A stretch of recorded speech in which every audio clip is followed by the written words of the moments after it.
Hare Krishna, welcome back to my channel. So friends, ಇವತ್ತಿನ ಒಂದು ಕ್ಲಾಸಲ್ಲಿ ನಾವು ಕಲಿಯೋಣ ಕಾರ್ಡ್ ಪೊಸಿಷನಿಂಗ್ ಲೆಸನ್ ನಂಬರ್ 3 ಅಂತ ತಗೊಳ್ಳಿ.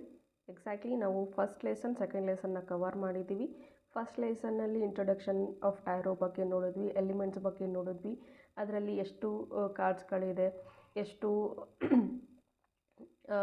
ಪಾರ್ಟ್ಸ್ಗಳಿದೆ ಅಂತೆಲ್ಲ ನಾವು ನೋಡಿದ್ವಿ, ರೈಟ್. ಆಮೇಲೆ ಎಲಿಮೆಂಟ್ಸ್ ಅಂದರೆ ಏನು ಅನ್ನೋದು ಕೂಡ ನೋಡಿದ್ವಿ, ಏರ್ ಎಲಿಮೆಂಟ್ಸ್, ಫೈರ್ ಎಲಿಮೆಂಟ್ಸ್ ಎಲ್ಲದ್ರ ಬಗ್ಗೆನೂ ನಾವು ನೋಡಿದ್ವಿ.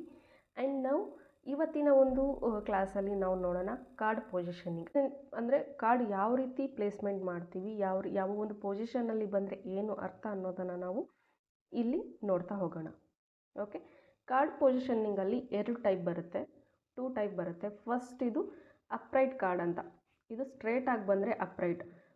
ಓಕೆ, ಇದು ಪಾಸಿಟಿವ್ನೆಸ್ನ ರೀಪ್ರೆಸೆಂಟ್ ಮಾಡುತ್ತೆ. ಇದರ ಒಂದು ಕ್ಯಾರೆಕ್ಟರಿಸ್ಟಿಕ್ಸ್ ಏನೆಲ್ಲ ಇದೆ ಪಾಸಿಟಿವ್ ಆಗಿ ಬರುತ್ತೆ ಆ್ಯಂಡ್ ಪಾಸಿಟಿವ್ ಗೈಡೆನ್ಸ್ನ ನಮಗೆ ಸಿಗುತ್ತೆ ಆ್ಯಂಡ್ ನಮ್ಮ ಕೆಲಸದಲ್ಲಿ ಒಂದು ಪಾಸಿಟಿವ್ ಹೋಪ್ಸ್ ಅನ್ನೋದನ್ನು ತೋರಿಸುತ್ತೆ. ಅದೇ ಈ ಒಂದು ಕಾರ್ಡ್ ರಿವರ್ಸ್ ಬಂದರೆ ಇದು ನೆಗೆಟಿವ್ ಕಾರ್ಡ್ ಅಂತ ಹೇಳಬಹುದು, ನೋ ಕಾರ್ಡ್ ಅಂತಲೇ ಹೇಳ್ತೀವಿ ರಿವರ್ಸ್ ಬಂದಾಗ. ಓಕೆ, ಇದು ನಮ್ಮ ಒಂದು ಕೆಲಸದಲ್ಲಿ ಬ್ಲಾಕೇಜಸ್ ಇದೆ, ಅದ್ರ ಮೇಲೆ ನಾವು ವರ್ಕ್ ಮಾಡಬೇಕು ಅನ್ನೋದ್ರ ಬಗ್ಗೆ ಇದು ಹೇಳುತ್ತೆ. ನೆಕ್ಸ್ಟ್ ಅಪ್ಕಮಿಂಗ್ ಡೇಸಲ್ಲಿ ಹೇಗೆ, ಏನು, ಯಾವ ರೀತಿ ಇಂಟರ್ಪ್ರೇಟ್ ಮಾಡಬೇಕು, ಏನು ಗೈಡೆನ್ಸ್ ಬರುತ್ತೆ, ಆ ಗೈಡೆನ್ಸ್ ಬಂದರೆ ನಾವು ಯಾವ ರೀತಿ ತಗೋಬೇಕು ಅನ್ನೋದ್ರ ಬಗ್ಗೆ ನಾನೆಲ್ಲ ನೆಕ್ಸ್ಟ್ ಬರೋ ಒಂದು ಕ್ಲಾಸಸ್ಸಲ್ಲಿ ನಾನು ಹೇಳ್ತೀನಿ. ಆ್ಯಂಡ್ ಸ್ಟ್ರೇಟಾಗಿ ಬಂದರೆ ಆಲ್ಮೋಸ್ಟ್ ಕೆಲವೊಂದು ಪಾಸಿಟಿವ್ ಕಾರ್ಡ್ಸ್ ಇರುತ್ತೆ, ಅದು ಎಸ್ ಕಾರ್ಡ್ ಅಂತ ಹೇಳಬಹುದು. ಆ್ಯಂಡ್ ಅದು ಮುಂದೆ ಕ್ಲಾಸಸ್ಸಲ್ಲಿ ನಿಮಗೆ ಗೊತ್ತಾಗುತ್ತಾ ಹೋಗುತ್ತೆ. ಇಷ್ಟ ಅರ್ಥ ಮಾಡ್ಕೊಳ್ಳಿ. ಪೊಸಿಷನಿಂಗಲ್ಲಿ 2 ಟೈಪ್, ಒಂದು ಅಪ್ರೈಟ್, ಒಂದು ರಿವರ್ಸ್ ಅಂತ. ಇದು ಅಪ್ರೈಟ್, ಫುಲ್ ಈ ಥರ ಬಂದರೆ ಇದು ಅಪ್ರೈಟ್ ಅಂತ. ಇದೇ ಕಾರ್ಡ್ ರಿವರ್ಸ್ ಬಂದರೆ, ಉಲ್ಟಾ ಬಂದರೆ ರಿವರ್ಸ್ ಅಂತ, ರಿವರ್ಸ್ ಕಾರ್ಡ್ ಅಂತ. ಓಕೆ, ನಾವು ಲೈಟ್ ಶೀರ್ ಡೆಕ್ನ ಯೂಸ್ ಮಾಡ್ತಾ ಇರೋದ್ರಿಂದ ಈ ಒಂದು ಕಾರ್ಡ್ ಅಪ್ರೈಟಲ್ಲಿ ಬಂತಂದರೆ ಇದನ್ನು ನಾವು ಲೈಟ್ ಶೀರ್ ಅಂತ ಕರಿತೀವಿ. ಅದೇ ಈ ಕಾರ್ಡು ರಿವರ್ಸ್ ಅಲ್ಲಿ ಬಂದರೆ ನಾವು ಇದನ್ನು ಶ್ಯಾಡೋ ಶೀರ್ ಕಾರ್ಡ್ ಅಂತಲೇ ಕರಿತೀವಿ. ಅಂದರೆ ಶ್ಯಾಡೋ ಅಂದರೆ ಡಾರ್ಕ್ನೆಸ್ ಅಲ್ವಾ, ಡಾರ್ಕ್ನೆಸ್ ಅಂದರೆ ನೆಗೆಟಿವ್, ಅಂದರೆ ನೆಗೆಟಿವ್ ರಿಪ್ರೆಸೆಂಟ್ ಮಾಡುತ್ತೆ ಅಂತ ಹೇಳ್ತಾರೆ. ಸೊ ಅರ್ಥ ಆಯಿತು ಅಂದ್ಕೊಳ್ತೀನಿ. ಇಷ್ಟು ಅರ್ಥ ಆಗಿಲ್ಲ ಅಂದರೆ ಮತ್ತೆ ರಿವೈಂಡ್ ಮಾಡಿ ನೋಡ್ಕೊಳ್ಳಿ. ಹಾಗೆ ಇನ್ನೊಂದು ಎಕ್ಸಾಂಪಲ್ ಕೊಡಬೇಕು ಅಂದರೆ ಮ್ಯಾಜಿಷಿಯನ್ ಕಾರ್ಡ್ ಬಂದಿದೆ. ಈ ಒಂದು ಕಾರ್ಡ್ ಏನು ರೀಪ್ರೆಸೆಂಟ್ ಮಾಡುತ್ತೆ, ಮ್ಯಾನಿಫೆಸ್ಟೇಷನ್ನ ರೀಪ್ರೆಸೆಂಟ್ ಮಾಡುತ್ತೆ. ಓಕೆ, ಎಲ್ಲ ಎಲಿಮೆಂಟ್ಸ್ನೂ ಇದು ರೀಪ್ರೆಸೆಂಟ್ ಮಾಡುತ್ತೆ. ಓಕೆ, ಗ್ರೌಂಡಿಂಗ್ ಅನ್ನೋದನ್ನು ರೀಪ್ರೆಸೆಂಟ್ ಮಾಡುತ್ತೆ. ಸ್ಟ್ರೇಟಾಗಿ ಬಂದರೆ ನಮ್ಮ ಮ್ಯಾನಿಫೆಸ್ಟೇಷನ್ಸ್ ವರ್ಕ್ ಆಗ್ತಾ ಇದೆ ಅಂತ ಅರ್ಥ. ಅದೇ ಕಾರ್ಡ್ ರಿವರ್ಸ್ ಬಂದರೆ ನಮ್ಮ ಒಂದು ಮ್ಯಾನಿಫೆಸ್ಟೇಷನ್ಗೆ ಮ್ಯಾನಿಪುಲೇಷನ್ ಮಾಡ್ತಾ ಇದ್ದೀವಿ ಅಥವಾ ಬೇರೆದವರ ಮಾತಿಂದ ಇನ್ಫ್ಲೂಯೆನ್ಸ್ ಆಗಿ ನಮ್ಮ ಒಂದು ಮ್ಯಾನಿಫೆಸ್ಟೇಷನ್ಸ್ ವರ್ಕ್ ಆಗ್ತಾ ಇಲ್ಲ ಅಂತ ನಾವು ತಗೋಬೇಕು. ಇದರ ಒಂದು ಮೀನಿಂಗ್ಸ್, ಇಂಟರ್ಪ್ರಿಟೇಷನ್ ನೆಕ್ಸ್ಟ್ ಅಪ್ಕಮಿಂಗ್ ಇದರಲ್ಲಿ ಗೊತ್ತಾಗುತ್ತೆ ನಿಮಗೆ. ಓಕೆ, ಆ್ಯಂಡ್ ನೆಕ್ಸ್ಟ್ ಬರುವಂತಹ ಒಂದು ಟಾಪಿಕಲ್ಲಿ ನೋಡೋದಾದರೆ, ಫಸ್ಟ್ ಈಗ ನಾವು ಪೊಸಿಷನಿಂಗ್ ಬಗ್ಗೆ ಮಾತಾಡಿದ್ವಿ. ನೆಕ್ಸ್ಟ್ ಕಾರ್ಡ್ನ ಯಾವ ರೀತಿ ಶಫಲಿಂಗ್ ಮಾಡುವಂಥದ್ದು, ಓಕೆ, ಯಾವ್ಯಾವ ರೀತಿಯಲ್ಲಿ ಕಾರ್ಡ್ಗಳನ್ನ ಶಫಲ್ ಮಾಡಬಹುದು ಅನ್ನೋದ್ರ ಬಗ್ಗೆ ನಾನು ತಿಳಿಸ್ತೀನಿ. ಓಕೆ, ಸೊ ನೀವು ಎಲ್ಲರೂ ಟ್ಯಾರೋ ಶಫಲ್ ಮಾಡೋದನ್ನು ನೋಡಿರಬಹುದು ಆ್ಯಂಡ್ ನೀವು ಡೆಕ್ನ ಏನಾದರೂ ಪರ್ಚೇಸ್ ಮಾಡಿದ್ರೆ ಜಸ್ಟ್ ಪ್ರಾಕ್ಟೀಸ್ ಮಾಡಿ ಡೈಲಿ.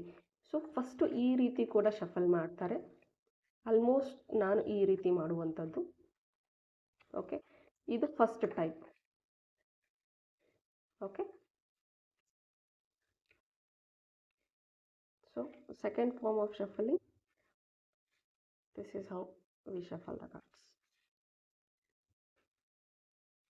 ಇದೊಂದು ಟೈಪ್ ಆಫ್ ಶಫಲಿಂಗ್.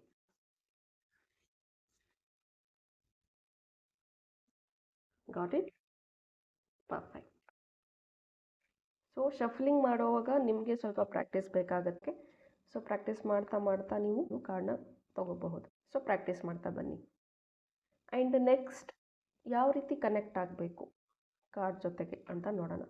ಸೊ ಫಸ್ಟ್ ನೀವು ಆ್ಯಕ್ಟಿವೇಷನ್, ಕ್ಲೆನ್ಸಿಂಗ್ ಎಲ್ಲ ಮಾಡಾದಮೇಲೆ ಈ ಒಂದು ಕಾರ್ಡ್ಗಳ ಜೊತೆ ಡೈಲಿ ನೀವು ಕನೆಕ್ಟ್ ಆಗಬೇಕು. ಅಟ್ಲೀಸ್ಟ್ ಒಂದು 10 ಮಿನಿಟ್ಸ್ ಈ ಕಾರ್ಡ್ಗಳ ಜೊತೆ ನೀವು ನೋಡಬೇಕು, ಮಾತಾಡಬೇಕು, ಅಂದರೆ ಅಬ್ಸರ್ವ್ ಮಾಡಬೇಕು. ಸೊ ಈ ಒಂದು ಕಾರ್ಡ್ನ ಒಂದು ಅಬ್ಸರ್ವ್ ಮಾಡಬೇಕು, ಇಲ್ಲಿ ಏನೇನೆಲ್ಲ ಸಿಂಬಾಲ್ಸ್ ಇದೆ, ಸೊ ಇದೇನೆಲ್ಲ ಡಿಫರ್ ಮಾಡುತ್ತೆ. ಯೆಲ್ಲೋ ಕಲರ್ ಇದೆ, ಯೆಲ್ಲೋ ಕಲರ್ ಯಾವ ರೀತಿ ನಮಗೆ ಏನು ರೀಪ್ರೆಸೆಂಟ್ ಮಾಡುತ್ತೆ ಅನ್ನೋದ್ರ ಬಗ್ಗೆ. ಆ್ಯಂಡ್ ಅಲ್ಲಿ ಸ್ಕೈ ಥರ ಕಾಣಿಸ್ತಾ ಇದೆ, ಸೊ ಅದು ಯಾವ ರೀತಿ ರೀಪ್ರೆಸೆಂಟ್ ಮಾಡುತ್ತೆ. ಪ್ರತಿಯೊಂದನ್ನು ಒಂದು ಸರ್ಕಲ್ ಇದೆ, ಅಲ್ಲೊಂದು ವ್ಯಾಂಡ್ಸ್ ಇದೆ, ಸೊ ಅದೆಲ್ಲವನ್ನು ನಾವು ಏನೆಲ್ಲ ಹೇಳ್ತಾ ಇದೆ ಇದು ಸೊ ಏನು ರೀಪ್ರೆಸೆಂಟ್ ಮಾಡ್ತಾ ಇದೆ ಇದು? ಸೊ ಇದನ್ನು ನಾವು ಕಂಪ್ಲೀಟಾಗಿ ಒಂದು ನಮ್ಮ ಕಣ್ಗಳಲ್ಲಿ ಗೇಜ್ ಮಾಡಬೇಕು, ಅರ್ಥ ಮಾಡ್ಕೋಬೇಕು ಆ ಕಾರ್ಡ್ನ. ಆ್ಯಂಡ್ ಪ್ರತಿಯೊಂದು ಸಿಂಬಾಲಿಕ್ಕಾಗಿ ಏನೆಲ್ಲ ಹೇಳುತ್ತೆ, ಏನೆಲ್ಲ ಮಾಡುತ್ತೆ, ಎಂಜಾಯಬಲ್ ಇದೆಯಾ ಇಲ್ವಾ, ಪ್ರತಿಯೊಂದನ್ನು ನಾವು ಅಬ್ಸರ್ವ್ ಮಾಡಬೇಕಾಗತ್ತೆ. ಸೊ ಪ್ರತಿ ಒಂದೊಂದು ಕಾರ್ಡನ್ನು ನಾವು ನೋಡ್ತಾ, ನಾವು ಒಂದು ಅಬ್ಸರ್ವ್ ಮಾಡ್ತಾ ಅದ್ರ ಜೊತೆಗೇ ಡೀಪ್ ಕನೆಕ್ಷನ್ನ ಬೆಳೆಸ್ಕೊಳ್ತಾ ಬಂದಾಗ ನಮ್ಮ ಇಂಟ್ಯೂಟಿವ್ ಏನಿದೆ ಅದು ಕನೆಕ್ಟ್ ಆಗುತ್ತೆ ಆ್ಯಂಡ್ ಅದರ ಪ್ರಕಾರ ನಾವು ಪ್ರಿಡಿಕ್ಟ್ ಮಾಡೋದಕ್ಕೆ ಸಾಧ್ಯ ಆಗುತ್ತೆ. ಸೊ ಪ್ರತಿಯೊಬ್ಬರ ಇಂಟ್ಯೂಷನ್ಸ್ ಬೇರೆ ಬೇರೆಯೇ ಹೇಳುತ್ತೆ, ಬೇರೆ ಬೇರೆ ರೀತಿಯಲ್ಲಿ ಪ್ರಿಡಿಕ್ಷನ್ಸ್ ಬರ್ತಾ ಹೋಗುತ್ತೆ. ಕಲಿಯೋ ವಿಧಾನ ಒಂದೇ ಆದ್ರೂ ಪ್ರಿಡಿಕ್ಟ್ ಮಾಡುವಂತಹ ವಿಧಾನಗಳು ತುಂಬ ಬೇರೆ ಬೇರೆ ಇರುತ್ತೆ. ಬಿಕಾಸ್ ಒಬ್ಬೊಬ್ಬರು ಒಂದೊಂದು ರೀತಿ ಕನೆಕ್ಟ್ ಆಗಿರ್ತೀವಿ, ಒಬ್ಬೊಬ್ಬರ ಇಂಟ್ಯೂಷನ್ಸ್ ಒಂದೊಂದು ರೀತಿ ಹೇಳ್ತಾ ಹೋಗ್ತಿರ್ತೀವಿ. ಸೊ ಅದು ಯಾವ ರೀತಿ ನಾವು ಕಾರ್ಡ್ ಜೊತೆ ಕನೆಕ್ಟ್ ಆಗ್ತೀವಿ ಅನ್ನೋದ್ರ ಮೇಲೆ ಹೋಗುತ್ತೆ. ಅಂದರೆ ನಾವು ಯಾವ ರೀತಿ ಕಾರ್ಡ್ನ ಕನೆಕ್ಟ್ ಮಾಡ್ತೀವಿ, ಕಾರ್ಡ್ ಜೊತೆ ಮೆಡಿಟೇಟ್ ಯಾವ ರೀತಿ ಮಾಡ್ತೀವಿ ಅನ್ನೋದ್ರ ಮೇಲೆ ಇದು ಹೋಗುತ್ತೆ ಅಂತ ಹೇಳ್ಬಹುದು. ಸೊ ಇದಾಗಿತ್ತು ಲೆಸನ್ ನಂಬರ್ 3, ನಿಮ್ಮ ಒಂದು ಟ್ಯಾರೋ ಜರ್ನಿಯನ್ನು ಒಂದು ಲೆಸನ್ ನಂಬರ್ 3 ಇದಾಗಿತ್ತು. ಆ್ಯಂಡ್ ನೆಕ್ಸ್ಟ್ ಲೆಸನ್ನಲ್ಲಿ ನಾವು ನೋಡೋಣ ಫೂಲ್ ಕಾರ್ಡ್. ಓಕೆ, ಮೇಜರ್ ಅರ್ಕಾನ ಬಗ್ಗೆ ಡಿಸ್ಕಸ್ ಮಾಡೋಣ. ಅದರಲ್ಲಿ ಫಸ್ಟ್ ಕಾರ್ಡ್ ಬರುವಂಥದ್ದು ಫುಲ್ ಕಾರ್ಡ್. ಅದ್ರ ಬಗ್ಗೆ ನಾವು ಡಿಸ್ಕಸ್ ಮಾಡ್ತಾ ಹೋಗೋಣ. ಆ್ಯಂಡ್ ಅದರ ಮೀನಿಂಗ್ ಏನು, ಅಪ್ರೈಟ್ ಮೀನಿಂಗ್ ಏನು, ರಿವರ್ಸ್ ಮೀನಿಂಗ್ ಏನು, ಅದರಲ್ಲಿರುವಂಥ ಪ್ರತಿಯೊಂದು ಸಿಂಬಾಲ್ಗಳ ರೀಪ್ರೆಸೆಂಟೇಷನ್ ಏನಿರುತ್ತೆ ಎಲ್ಲವನ್ನು ನಾವು ನೋಡ್ತಾ ಹೋಗೋಣ. ಸೊ ನಿಮಗೆ ಇನ್ನೂ ಹೆಚ್ಚಿನ ಮಾಹಿತಿ ಬೇಕು ಅಂತಂದರೆ ಡಿಸ್ಕ್ರಿಪ್ಷನ್ಲಿರುವಂಥ ನಂಬರ್ಗೆ ನೀವು ಕಾಂಟ್ಯಾಕ್ಟ್ ಮಾಡಬಹುದು. ಆ್ಯಂಡ್ ಎಸ್, ಎಲ್ಲರೂ ಗ್ರೂಪ್ ಅಂತ ಕಮೆಂಟ್ ಮಾಡಿದ್ದೀರಾ, ಆದಷ್ಟು ಬೇಗ ಗ್ರೂಪ್ನ ನಾನು ಕ್ರಿಯೇಟ್ ಮಾಡ್ತೀನಿ. ಆ್ಯಂಡ್ ನನ್ನ ಒಂದು ಬಿಸ್ನೆಸ್ ವಾಟ್ಸಪ್ ನಂಬರ್ ಚೇಂಜ್ ಆಗಿದೆ. ನನ್ನ ಹೊಸ ನಂಬರ್ನ ವಿಡಿಯೋ ಡಿಸ್ಕ್ರಿಪ್ಷನ್ನಲ್ಲಿ ಕೊಟ್ಟಿರ್ತೀನಿ, ಆ ಒಂದು ನಂಬರ್ನ ಸೇವ್ ಮಾಡ್ಕೊಳ್ಳಿ. ಆ್ಯಂಡ್ ನೆಕ್ಸ್ಟ್ ಅಫಿಷಿಯಲ್ ಆಗಿ ಅದನ್ನು ಅನೌನ್ಸ್ ಮಾಡ್ತೀನಿ ನಾನು, ನಂಬರ್ ಚೇಂಜ್ ಆಗಿರೋದ್ರ ಬಗ್ಗೆ. Okay, thank you. God bless you all.